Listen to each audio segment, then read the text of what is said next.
देशातील प्रत्येक राज्यातून जर 100 रुपये डायरेक्ट टॅक्स गोळा केला जातो तर त्या बदल्यात त्या राज्याला किती रुपये मिळतात ते पाहूयात. आणि हो, महाराष्ट्राच्या झोळीत नेमकं काय पडतंय ते तर नक्कीच बघा.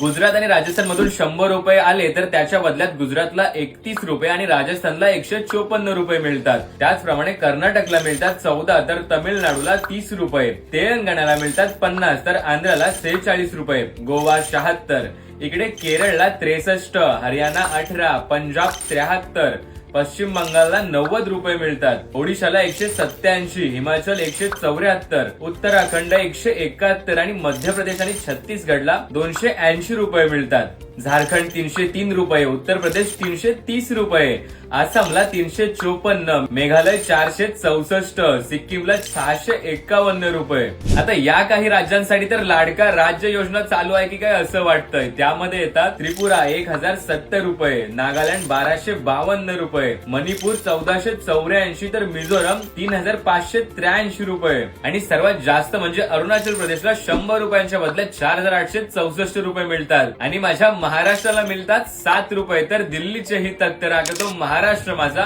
हे मात्र नक्कीच खरं आहे.